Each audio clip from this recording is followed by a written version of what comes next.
All right, welcome everybody to the next episode of the Digital Marketing Agency Builders podcast. I'm super excited to have on the episode today, Ariston Cortes. Ariston is the founder and CEO of DonMedia. They are a full-scale digital marketing and media agency based in Toronto, Canada, that specializes in helping e-commerce stores and online brands market themselves to their target audience while effectively and profitably scaling their business by 2-3x in half the industry standard time. Showcasing very impressive growth, DonMedia has done over $4 million in revenue this year, and Ariston just so happens to be a member of our Done For You agency program, and I just had to have him on the show today. So thank you, Ariston, so much for joining us today. No, thank you. It's a pleasure to be on it. Thank you so much. Super excited. Let's just dive right in. So when did you start DonMedia? So I started DonMedia when I was 17 years old. So this was around February of 2018.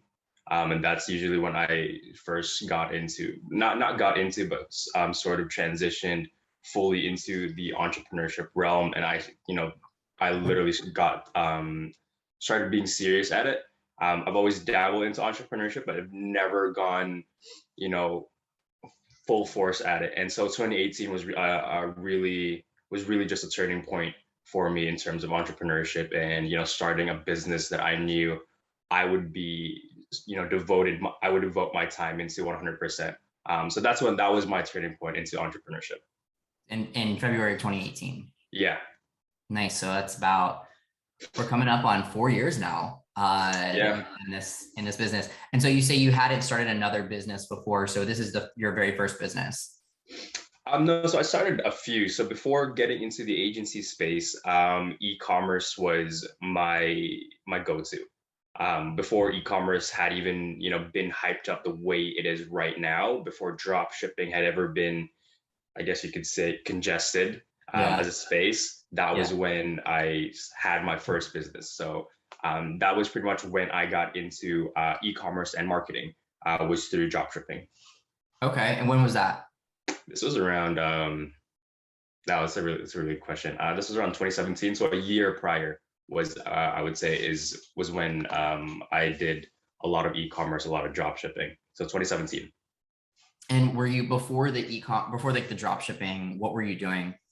So before drop shipping, I was still in school. So trying to run all these other businesses. I was still in high school. I was juggling maybe 4 jobs a year. It doesn't seem like as crazy. I swear to God, it doesn't. When I tell people the story, they're like, "Oh my God, that's a really impressive story." No, it's not. I was juggling 4 jobs a year because I couldn't hold down one. I hated. I hated having a job. I hated doing regular 9 to 5. And so it was very hard for me to stick to one thing that I actually liked in terms of work, right? And so I think that was really what immersed me into getting to this space of entrepreneurship, was just that, because of, you see all these results and all the money and all the luxury that you see on social media. But my priority then was just, apart from the money itself, my priority was that I know I couldn't hold down a job long term anyways, right? So before any of this, I was juggling between like 4 jobs in a year. Jesus Christ, it was so hectic. And high school, it wasn't too bad actually. I would say it wasn't too bad. Yeah, it's funny. I am not ashamed to say, I almost lost, or I actually ended up quitting a few jobs just before they would fire me, because I was just, oh my God, same.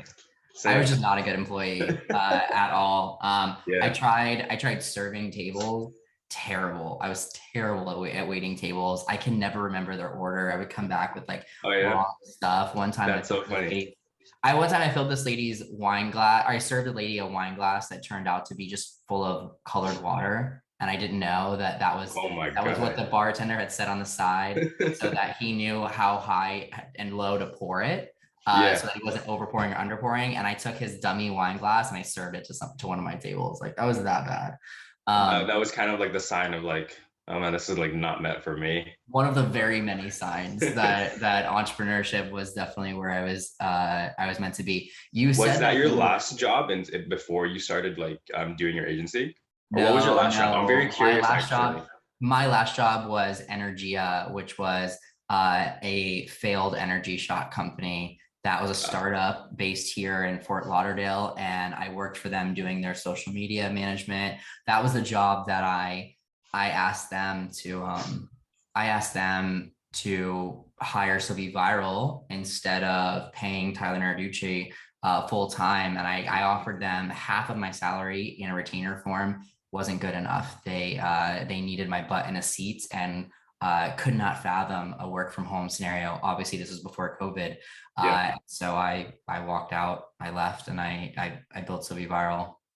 I mean, it panned out pretty well. So Yeah, it panned out definitely very well. But 100%. when, there's those universal moments where you're just you just know in your gut what to do. And that was a big one for me.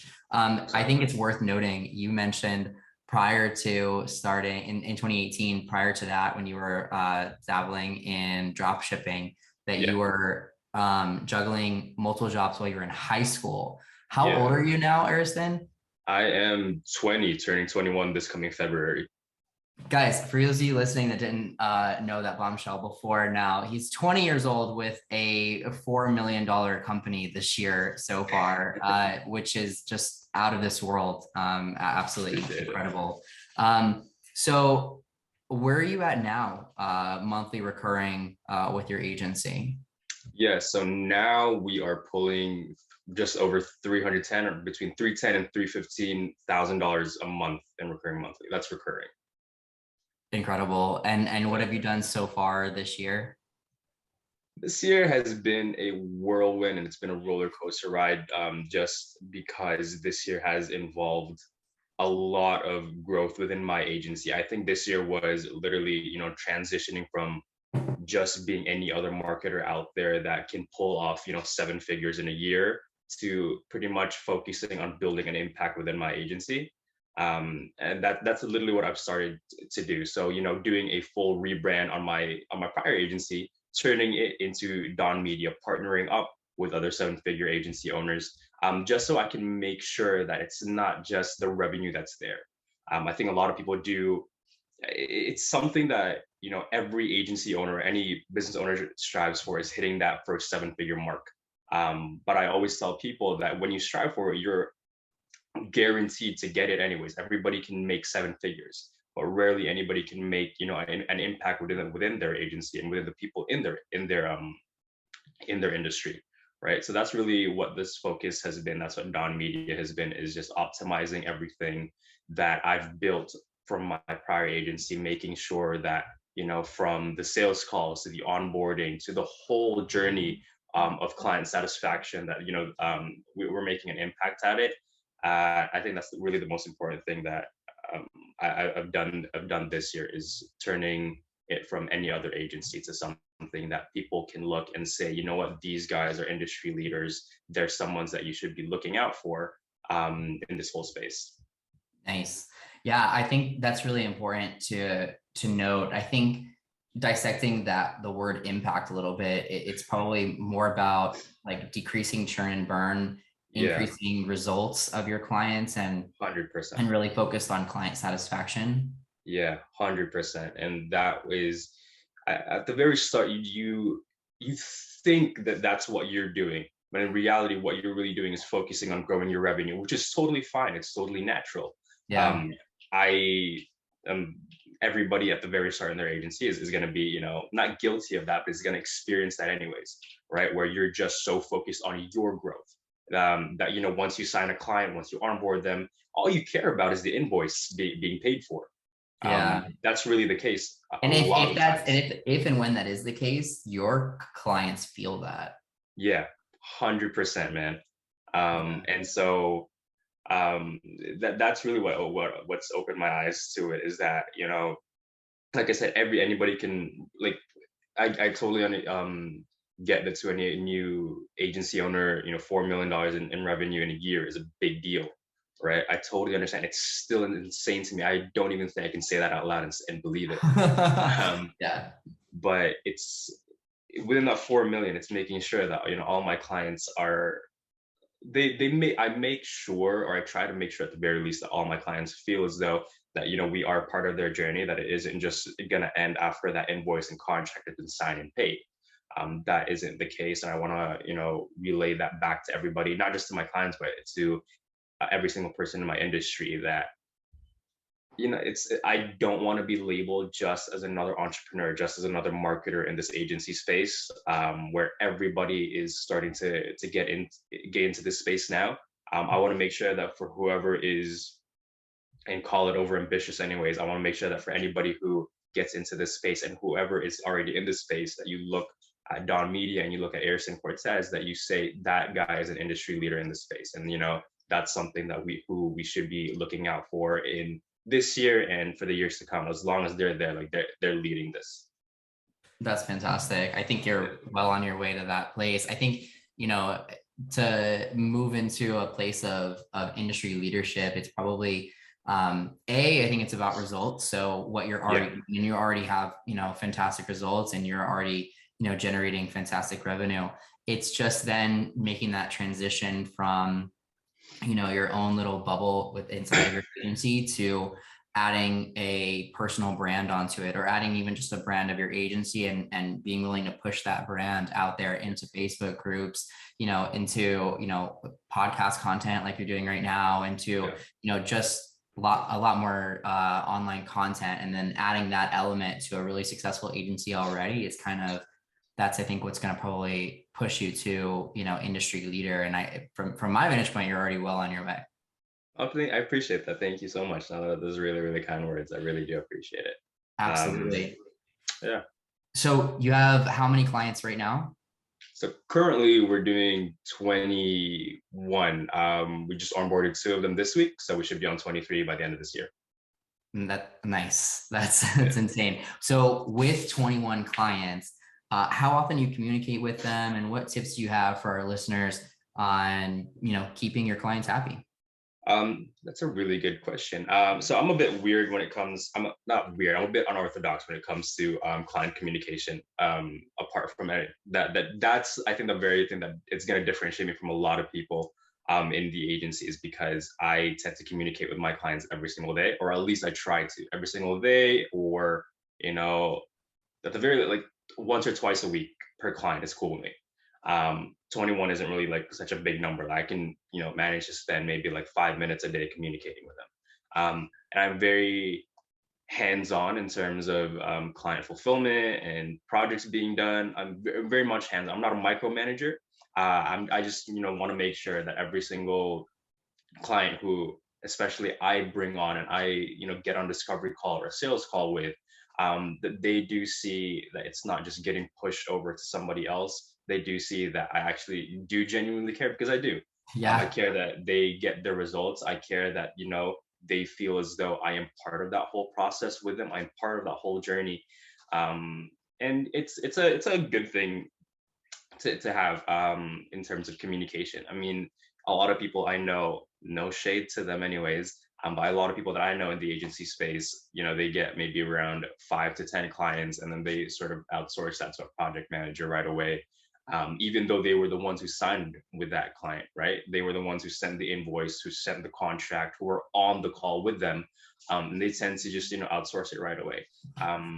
That's a big red flag for me, just because, like I said, I want to make sure that they know I genuinely do care about, their whole journey, not just from, getting them onboarded, because anybody can do that. I want to make sure that I'm the one giving them, by the way, this is how your campaigns are doing. Is there anything else that you want us to include or take away from that? Is there anything else that you feel as though we should optimize or say about your campaign? So stuff like that. I know people will be like, oh, that's pretty tedious when I can get somebody else to do it. And you're right. You're absolutely right. It is very tedious, and you can definitely outsource it. It's just not the same experience. And that's why some people's churn rates are really, really going by so fast, because they're not involved in it. I like to be involved in my stuff. That's awesome. And it sounds like that's really working for you right now. My thought would be, because I only see more growth in your future, right? So you're at 21 clients now, and, growing quickly. So my thought is, at what point does your current model of wanting to be so involved becomes strained at that point because you are only one person. I encountered that myself while growing my agency. Was like, I used to do all of my onboarding calls. Yeah. But as as our client list grew, and now we're well over 100 active clients, I'm not doing 100 onboarding calls and continually being involved. I literally just physically can't with my Yeah. schedule. So I found that instead of just necessarily like outsourcing, like, because that word sounds really negative, like, oh, I'm just outsourcing it to someone else. Yeah, I But like understand. Yeah. bringing in like a core team member like my Jane, right? Like everyone's Yeah. familiar with Jane. Yeah. And She's super amazing. having Jane be like that, that onboarding face, and Yeah. they build that relationship with Jane, right? In So Be Viral. And they also get FaceTime with me once a week as well. And I'm also in the Yeah. Slack channels. So I wonder if like your plan is to continue to do it until you can and then stop your growth right there, or shift it to a place where you can still like be, I guess, in a similar situation as me, where you're still showing FaceTime, but you've now, brought in someone to form that same relationship that you're explaining that your clients have with you, but with, a, project manager, or, Yeah. mine, like my program manager's team. Yeah. It's a great point. So it's not like I don't have a project manager and account manager with them. They do get put onto one. Yeah. It's just that I refuse to let myself, not be involved in any of the client journey. Which is why it's completely fine. Like the project managers, they do great work, and I'm so grateful I have them on my teams to help me out with that. Because you are right, I do you eventually, anyways, in the long run, I will get burnt out. Yeah. Trying to do all of that at once, trying to communicate with clients daily, and trying to be just super involved into it. So it's a great point to put out. But at this point, anyways, like 21 clients is, Yeah. uh, I mean, I sound like such a douchebag saying it, but 21 clients is practically nothing yet, right? Yeah. You can Because manage in it. your case, you probably have like, close to 100, maybe even touching that point already. Yeah. I'm not at that point yet. I can devote my time to 5 minutes for 21 clients, once a week at the very least. Oh Um, yeah, no, for sure. And I dedicate the same, if not, more. Like I'm in my Slack channels every single day. And when, yeah, So Be Viral team is off because it's holidays, it's weekends and everything, it's yeah, Tyler in the Slack channels, it's Tyler on the emails, it's Tyler doing all that stuff. exactly. So there's a ton of FaceTime that's still to be had. It's just I guess that extra level of like the one-on-one Zoom calls, the project Yeah, updates, the onboarding and everything, that is now done with team members that I don't consider outsourced. Like those are, 100%. that's So Be Yeah, Viral. You know what I yeah, mean? Like those are, yeah, that is literally the face of So Be Viral. In many cases, Jane is more of the face of So Be Viral to some of my clients than me, and I'm absolutely fine with that because like she's like a core foundation of the team, right? And oh like you yeah, build that trust and everything, and so it's like yeah, it's all part of the growth. But in the same token, I was exactly where you were at 21 clients, and still very much FaceTime and everything. I'm curious, or do you think it's going to be difficult for you to let go of some type of things? Because for me, there was certain things that I had a hard time letting go of, and in fact, I just now, like, I've had So Be Viral since 2015, and I just like a wow, few months ago let go of running my own Facebook ads for the agency. Like, okay, and it's been phenomenal. Like the team that I brought in to do it is really, amazing. Yeah, but all the way until now, I've still ran them until, once iOS 15 happened, I was like, oh, all right. And I brought in oh someone, yeah, they're doing much better than me, but like I had a very hard time, even just paying that small fee to bring in an expert for that, because I just felt I don't know, my ego was still in control of those ads, I guess. yeah. But I'm curious, do you think that you may encounter something similar? Are you someone that is very easy to delegate those types of things in your agency? Um, well, I think everybody sort of knows what is going to be the hardest thing for me to let go of, and What is it's that? going to be sales. Ah, yes. It's gonna be. I used to do a lot of my thing. I think I was stuck in the same position as you. Obviously, I wasn't doing like crazy work on Facebook ads, like you were, but before I started out as a copywriting agency, and then I slowly added Facebook ads into it. And I was learning how to do both, just because I didn't even know that you could white label and outsource these services from other people. But in the long run, anyways, I figured, when I figured out what white labeling was, it was very easy for me to let go, just because it wasn't worth the time and the strain that was put into these projects through, not countless clients, but through all these clients who were, asking for very, very different, projects consistently. And it just wasn't worth the strain on one person. So that's when I started to do it. Yeah. But yeah, in short, I think sales would be the very thing that I will literally, like, that poor I can be closer that you bring 70 on in the years old. future. I can be 70 years old, and I would still want to be, I would force myself to be involved in my sales calls. I think that's the beauty of our business model, though, is that you don't have to let go of anything if you don't want to. You can still make that a core part of the way you are involved, right? Yeah. Like the only reason, so I ended up being forced to let go of my Facebook ads. Really? Yeah, like I would not have done it, but literally, I mean, a lot of people know this. I don't know if I talked about this on the podcast, but in October, my Okay. business manager account was hacked, like straight up hacked. One of the other admins on my business manager was hacked. And the first thing that they did was they removed me as admin and demoted me to an employee of my business manager in some like sick sadistic way, so that I could just watch the destruction that they did at that point. At that point, I mean, you have over 100 client accounts, and the hacker has access to all those client accounts. They have access to my account.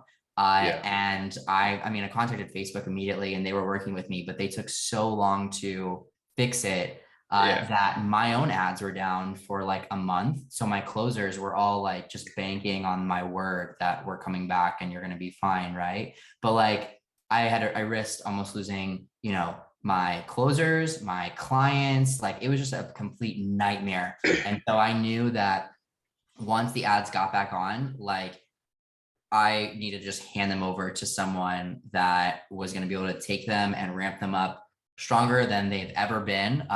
Because my closers had been a month without, any calls, without right? any calls coming in. So I had to like kind of try to make up for that. And so I was forced to just hand that over and give that to someone that was great. And lo and behold, like they're doing fantastic, and it's turned out so great. But like had that, the hacking never happened, I would have never been really forced to do that. And I probably would still be holding on to them today, which would be. That's a pretty, like, in your case anyway, thankfully anyways, like you got it back. You have like an amazing team on it. But in your case, it's a very, very intense, way of like forcing you to let something go.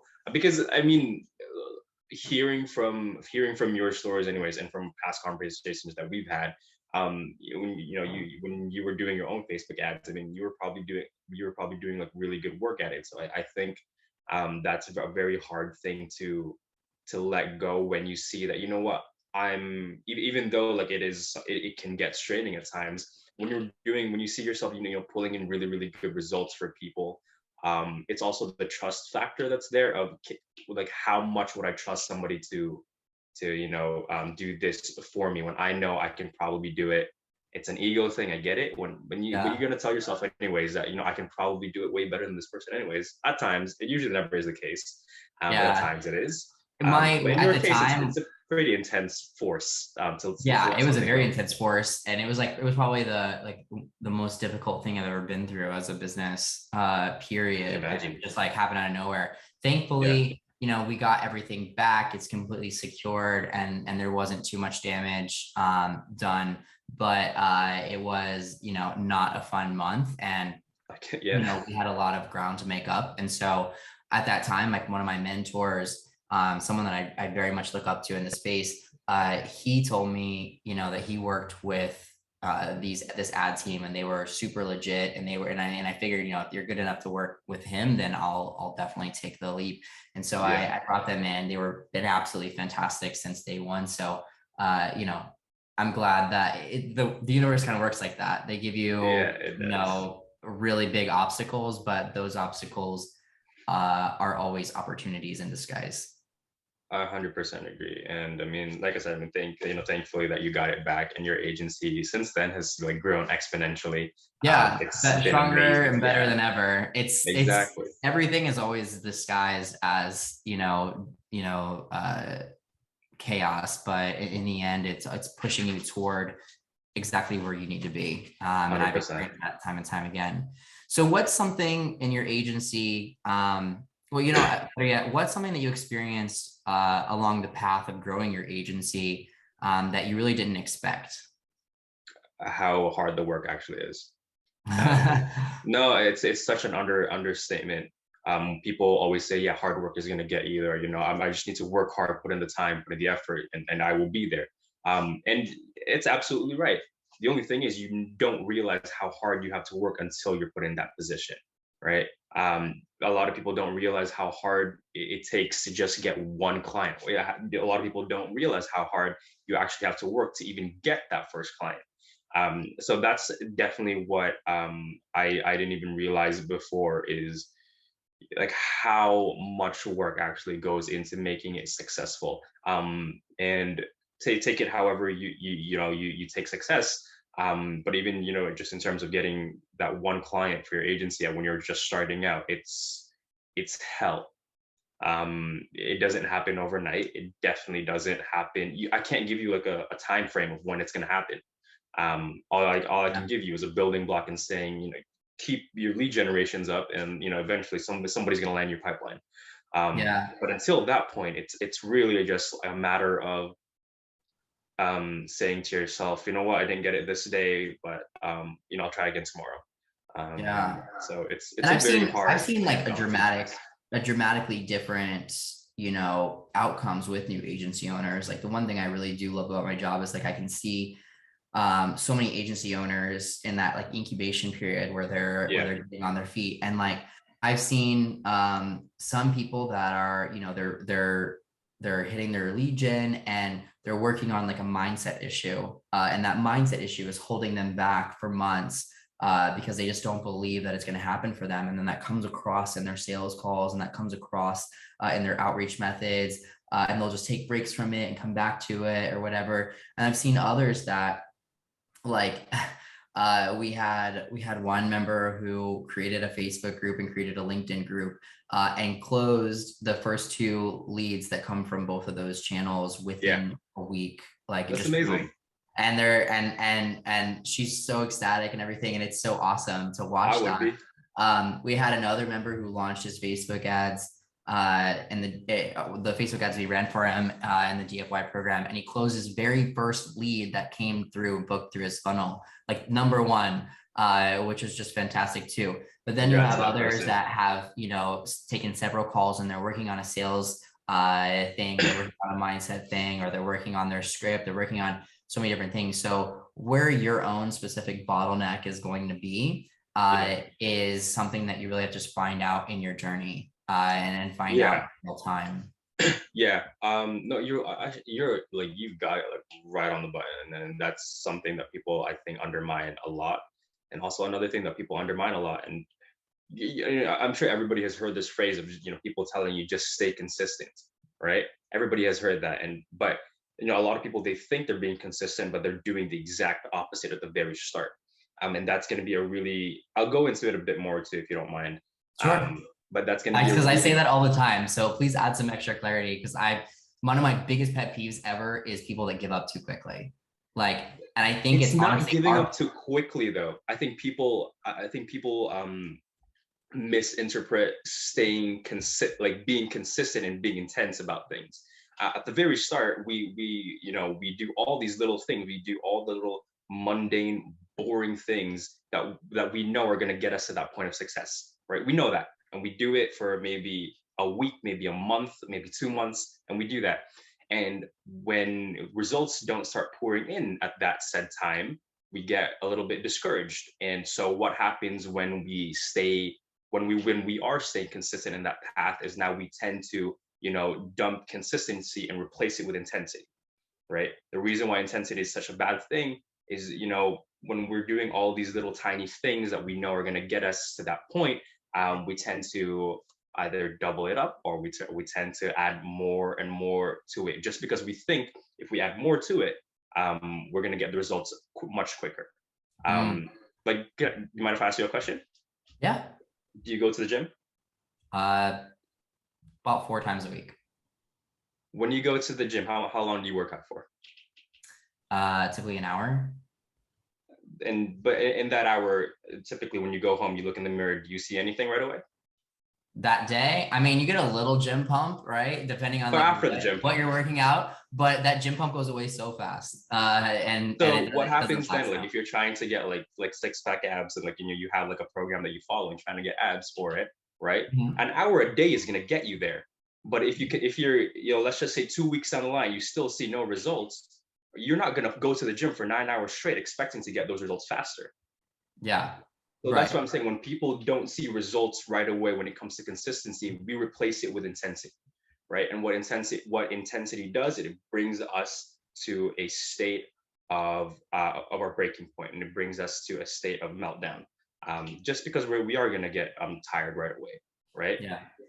That's why, when people say, yeah, I'm staying consistent on my stuff, I'm even doing more than what I should be doing, when in reality all you had to be doing was sticking to the same things, maybe adding a thing or two to it, right? But staying consistent in it. People think they're staying consistent, and so I think that's the real focus when it comes to measuring success, is that it has to be measured in consistency instead of intensity.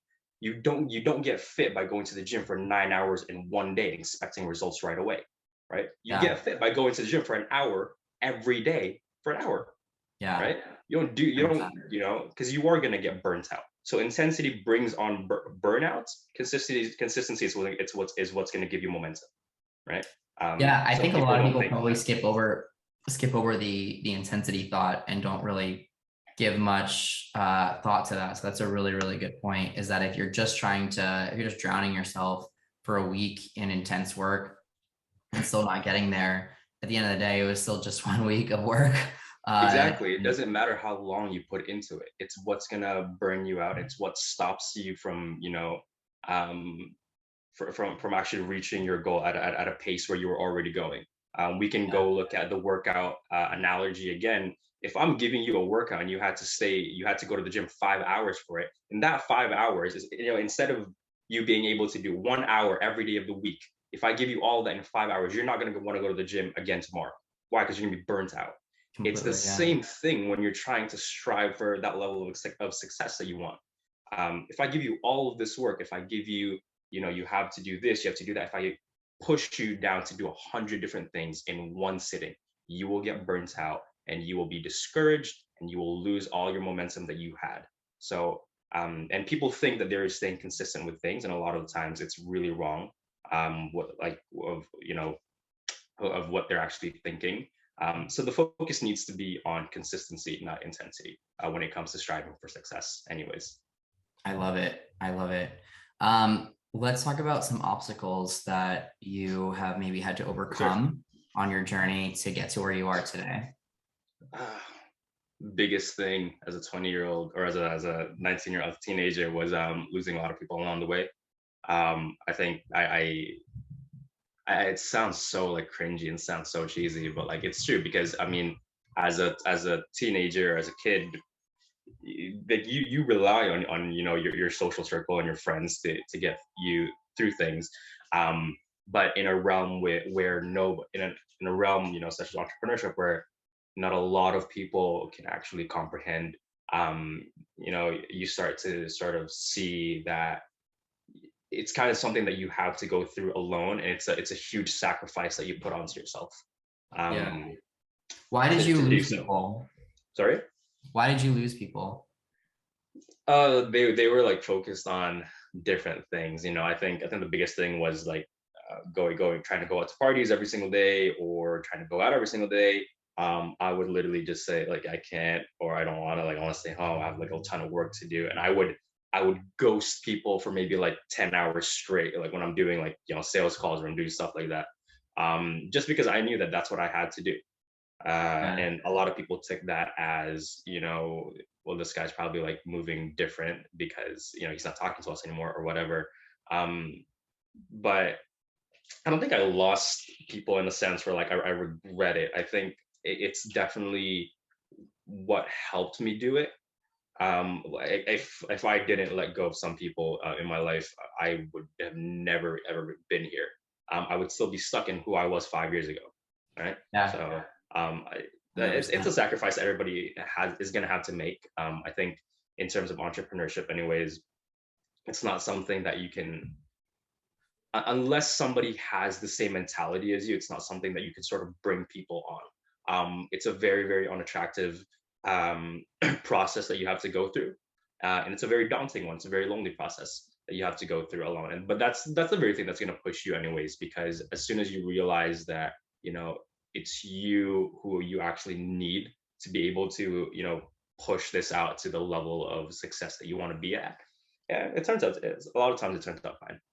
Yeah, I feel that too because, I like when I was younger, fresh out of college back in 2013, well, 2012, I graduated college, but in those first few years, like I wanted to live like in the party. So I moved right into downtown Miami. And it was amazing living there, but I wanted to have my own place and I wanted to be even in more of the party. So I got my own studio in like the heart of Miami Beach. And Nice.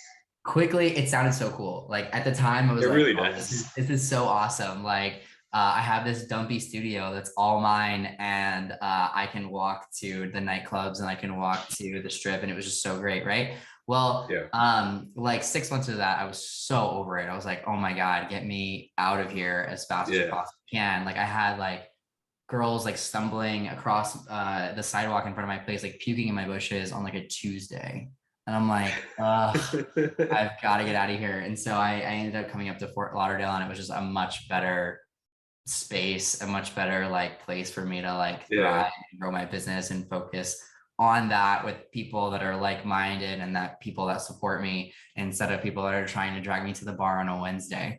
It's a So very hard thing to let go of though. I can yeah. imagine. I mean, dude, like you were in Miami. If I was in Miami, like I'd be broke by now. I would want to go out every single day. So I mean, props to you for trying for getting out of that. I think for me, like that would be a very hard task to do. I don't know how you got out of Well, Miami. I would say, I've definitely struck a great balance now because I'm not gonna lie, I go out just about every weekend to some okay, extent, but like I keep it to weekends. Like I have like a very like okay, strict rule. Like I don't do yeah, anything really on weekdays other than maybe a dinner or something.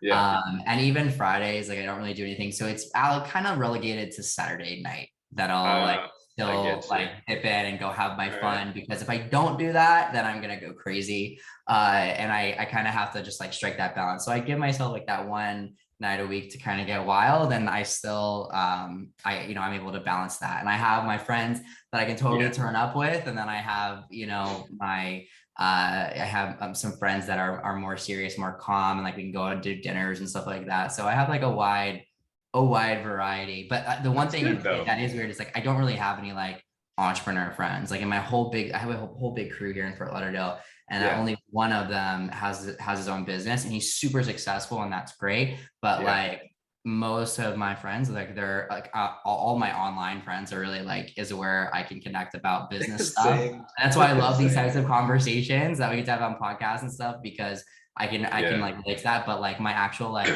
in real life friends like your are, circle, pretty much. Yeah. yeah, for How sure. how do you find like balancing? Because I mean, obviously you're not in college anymore. I Yeah. assume if you were, it'd be a very hard balance Oh, to I just find. hit the big 3-0, Ariston. Just wait. It's coming. It's gonna come for you one day. And then I'll have to have you on the podcast again, ask you how you feel about it. In But like a no, not in decade, college yeah. anymore. In like a decade. I think, but like for me, anyways, like I'm very I'm not anti, so I love like socializing with people. Like I'm a people person. It's just like for me, I typically now, anyways, I've and maturing is not the word for it. I think, but beforehand, like I would always want to get, I would always want to go out every single day, every single night. Like there would be, like you would find me at a bar on like Monday evening, like when it turns 6 So o'clock. you're trying to say like You've done it. So you went so hard that you like got it all out of your It system, got basically. boring. Yeah, it did get boring. Like my friends invite me to parties because their parents are much not as lenient as mine. So they remember parties, and I would just say no because I just like it's not my scene anymore. I still love like hanging out with people. It's just like I think thankfully anyways, like I got all of that out of my system. But it definitely has helped me, be more prosperous in my space. Just because if I was still like that, if I you can call it deprived of that when I was, growing up in sort of I'm still in my teenage years, but I think but like 2 years ago, if I had that same mentality, like I wouldn't be here. Like I'd Yeah. stick to my one client, and then when that failed, like I would have been like, you know what, it probably didn't work out. Yeah. So I'm grateful See, that you I have a did. unique scenario. Like you are like on such a fast track all the way up to 4 million when you're as young as you are. So it's almost like you kind of just had to turn all that off because it like trying to find that like happy balance is almost like not even possible at your level At that age, of yeah, business and socializing. So yeah. it just kind of naturally happened that way. All right. What's something that you learned along the way that can help others as they grow their agency? Make connections. In any business model, make a ton of high level connections as much as you can, because they will get you into doors that even hard work can't get you. I Nice. have had, a ton of blessings for this year from a lot of people who I have connected with, you including. I wouldn't be on this podcast, talking about my whole journey as an entrepreneur. I wouldn't have that type of, call it clout, if you will. I wouldn't have that type of sort of hype around me if I didn't meet people like you. So make high Yeah. level connections, in any way you can, and make sure that you nurture those relationships, because in the long run, those are going to be the differences between you being relatable now and being relatable 10 years down the line. Yeah. 100%. Connections make it, will move you so much faster through the process and Yeah. help teach you things that, would have potentially taken you years to learn. One of my biggest goals with the Done For You Agency program was to just, um, let people launch their agency and get it to profit and get it, going so much faster than it would take them to learn all those things, Yeah. themselves in real time, right? Like helping them establish a pipeline of leads, get sales closers to take their calls for them and have a fulfillment team ready to go immediately, right? Yeah. Whereas, with me, I started and I was doing the fulfillment for my agency. I was taking my sales calls. I was trying to figure out how to get leads and working local connections, and everything. But had I had like those three things, out like laid out for me, I would have been able to grow so much faster. So Yeah. that's kind of our goal. Um, right now, what does your sales process look like? So you said earlier that you're still very involved in your sales process, one of your favorite Yeah. things. So what does a typical sales process look like for Don Media?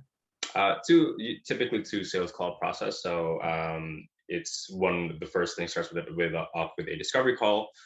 We get that rolling, and then afterwards we would then book you to a strategy session, and that would be sort of the closing call, I guess you could say. So that's typically what it would look like. A lot of times, you do get clients who closed in either one call, which is not really that impressive.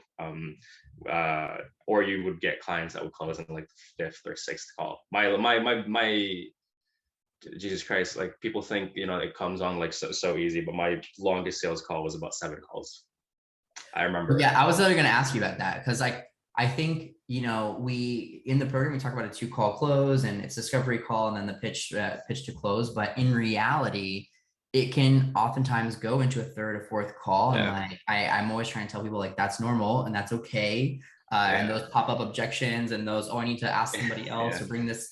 I had to talk to my wife's dog's cat's cousin before we move forward. Like Oh that's Jesus gonna Christ. happen. Yeah. And so I was going to ask you, like, how often do you see that happen? Like 2 call close sounds amazing, but in reality, like how I'd say many on of average, them? like I'd say they close on like the third one. Not usually not the second one. I'd say the third one, like we have to push for a follow-up call, just because there's always something that pops up. And it's sort of just something that you kind of just say, okay, great. What's the best day? I'll book you on my calendar right now. So it's just one of those things where you kind of just have to go over as smoothly as possible, because there's no point in you prolonging it anyways. Yeah. But that's the reality of it. Like, yeah, the 2 call close sounds great. The 1 call close sounds great. It's just not realistic. I tell people that all the time. You will have some clients who will do that, and those are going to be really, really great ones. But the ones, there are going to be ones that you have to work, and especially at the very start, there are going to be ones that you have to work exponentially harder for it to get, right? So 100%. I find that those like 1 call closes are generally like, some people like they want to pat themselves on the back for those 1 call closes, but like the reality of it is, if you close in 1 call, they pretty much came to the call closed. Like exactly. they had already like pre-sold themselves on your offer, or Yeah. they knew they wanted to move forward. And like, it's rare that you can take someone from not really knowing anything about your offer to full on paying you a high ticket price in 1 call, and do that education and offer all. Like, it's so rare. So typically, like, they were already in a mind frame of wanting to close, which is fine, and it's awesome, and it's great when it happens, but don't bank on it. Understand that they're typically not the best clients anyways. I'm going to tell you right now, in my experience, they're typically not, just because there's no relationship that's being built like right off the bat. You build rapport, and that's pretty much the relationship that's saying it's great. Yeah, sign them, go for it. But in the long run, anyways, they are, because they have already sort of pre-sold themselves in the first call. Typically, they don't want anything to do with you, explaining, by the way, you have to do this, you have to do that. And so they don't rushing the process, kind of. Yeah, they don't become super involved too. So they become with a client who's just like there in your pipeline, and not, you can't really, it's very hard to nurture that type of relationship, because there was no relationship being built. That's really interesting. I actually, now that you say that, I kind of want to go back and look at like our past 1 call closes, and just reflect and see like how they turned out. I'm telling you, I'm really interested on that. That's cool. They're really unattractive. It's people think, oh my gosh, like he's such like a good sales closer, like he's closing 1 call. That's not the case. Like they've practically told me they just wanted to move on and do that. Yeah. I didn't have to do any of the sales. That is so interesting. Because my closers are the ones who take our calls, and I like, I've never really gone and looked at like, okay, who is 1 call close, and see, how do they turn out as clients. But now I'm like, now I got to do that. I'm really interested. You should. I'm really curious to see what your clients look like for sure. All right. Only 2 more for you. The second last one is, what do you think many agencies do wrong in their sales process? Because obviously you're doing a lot of things right. You're closing a ton of deals, very, very high ticket deals. So what do you think? What do you think a lot of other agencies or closers are doing wrong on calls? In the discovery call, they tend to rush the whole process into, just literally like what they think is building rapport is just saying hi. A lot of people how's the weather? When people get like cookie cutter like sales copy, and they think, that I think that's what people misunderstand about having like a script. It's not a script, it's a structure. Like, it's literally just meant to give you an example of what you should be able to say. I think that's one. But yeah, I think people, like, the most important thing in sales is building rapport. If you can't build rapport, you've already lost that sale. Building rapport is the start of you building a relationship with that prospect throughout your whole sales journey. So if that's not there, then there's no point in you continuing the call. But a lot of people, they tend to undermine that, and they think, I'll just say hi, ask how the weather is, and it'll all be cool. But they just tend to rush it. And I've heard a lot of people's sales calls, especially at the very beginning, and to no discredit to them, but it just sounds horrible. Yeah, I would definitely agree with you on that first part that you said too, is that people often rush the discovery process. And the discovery process and getting to the pain points and goals of the client is by far the most important part of the sales process. Like, the pitch is almost the same. Like the pitch is you're stacking up and value and letting them know, like, that part stays the same across almost all sales calls. It's the discovery process that's unique for every call, and getting to know that specific person and their specific pain points, their specific goals, right? And relating to them and sounding human and truly conveying that you genuinely care about the clients which is Yes, one of, DonMedia's most important things that you talked about earlier is actually connecting, that's having that true exactly it. impact. And if you Yeah, come across as a slime ball and you're trying to just close a deal, people are not dumb. Like, they hear it in your voice, they yeah, hear it in the way that you're speaking, they hear it in, the sentences and words that you're choosing to use on the call. And it will stop your sales process. So, in my opinion, the biggest thing is yes, totally what you said. Don't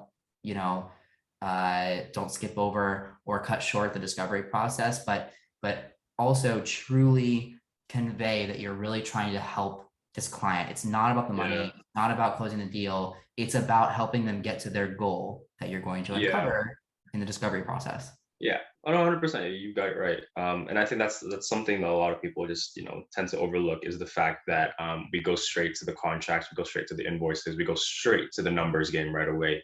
Yeah. Every That's why salesperson when is gonna people have that.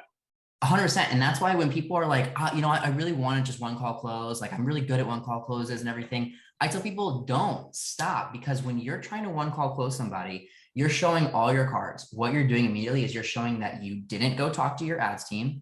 You're showing that you didn't care to actually build any custom strategy for this client, Yeah, that you didn't do anything for them other than throw a price out at them, right? Like, oh yeah, we can handle that. We yeah, can do that. We can do that. It's going to be $5,000. It's going to be 10 grand, whatever it is. Like, you need to actually sit and think about this client and actually build them a strategy. And if you're not willing to do that, or even like, anything, then, you're probably not going to close that one call close, and you're yeah, showing them your hand on that call. Like, yeah.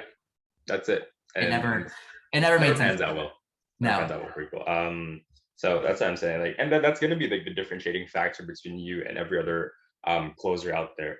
Because every closer or every salesperson is gonna have that whole second call where they pitch you their service and they pitch you the numbers for it. You're gonna go through that anyways, right? The difference is gonna be, whether you actually care about their whole journey from the whole discovery to the whole sales process. That's gonna be the difference. That's why, like, I, I I pride myself on making sure that's my first priority in my agency. It's not about the Yeah. numbers game. Yeah, the numbers are fine. When you prioritize customers, the numbers will come.